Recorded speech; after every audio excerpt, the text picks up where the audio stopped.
Hey experts, you got Dylan here, manager for Academy Sports and Outdoors. I'm out on the creek today in the kayak. Leslie and the team at ExpertVoice kind of reached out to us and asked if we could do some instructional videos. So I volunteered for that. I figured, it'll give me a chance to get out on the creek and do some fishing, and it'll get us a chance to maybe catch some fish and teach somebody something cool. So I'm gonna go over with you guys what I go through today and what I normally fish with. Just bear with me here. I'm a little technologically challenged here, but to start, we start with the Jacob Wheeler Ducket rod. It's a 7.3 heavy action, super awesome rod that Jacob Wheeler helped design. The Lew's Speed Spool 7.5 to 1.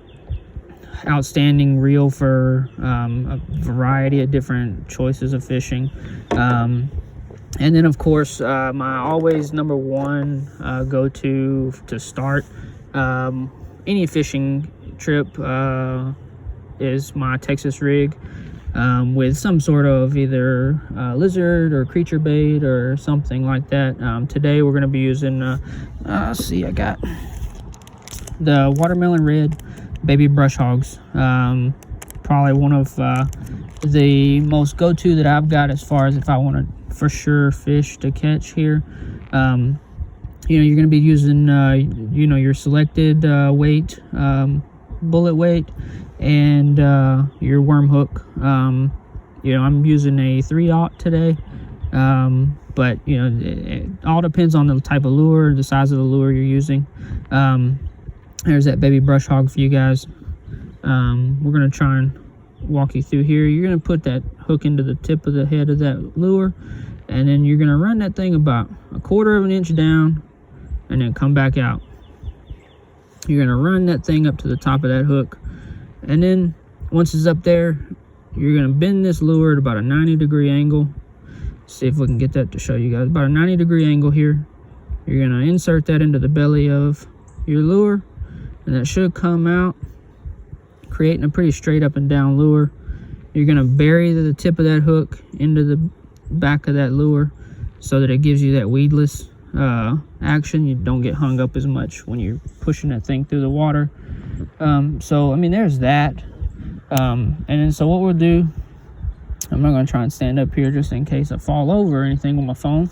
But I'm going to cast this thing out here. And then as far as the action of that rod and the way you reel that in, it's just preference really, and it's going to depend on really the way the fish are moving and things like that. The thing I like about this setup is you can work that thing so many different ways, and you can retrieve it, you can just bump it along, let it sink to the bottom, let it sit, and kind of just twitch it. There's a ton of different ways to go about your Texas rig here, and it makes it really versatile. We'll see if we can't get on a fish here in a few minutes.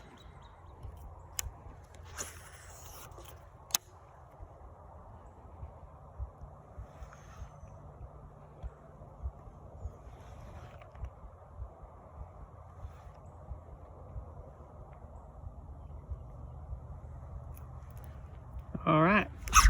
Oh, that's a fish right there, boys. That's a fish right there.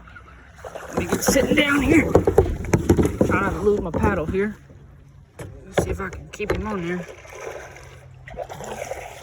Boy, you want to talk about a fish right there, son?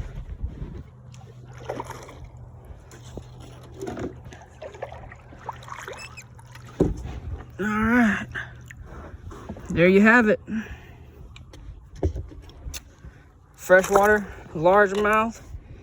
Look at that beauty right there, boys and girls. Look at that. That's a beautiful fish. And not to say I didn't tell you so, but That watermelon red.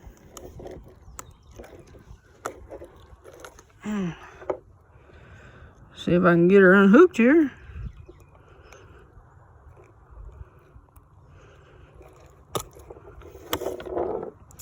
There she is, boys and girls. That's a beautiful fish for you. I hope everybody can see how awesome that fish looks. We're gonna let her go. Maybe catch her again one day.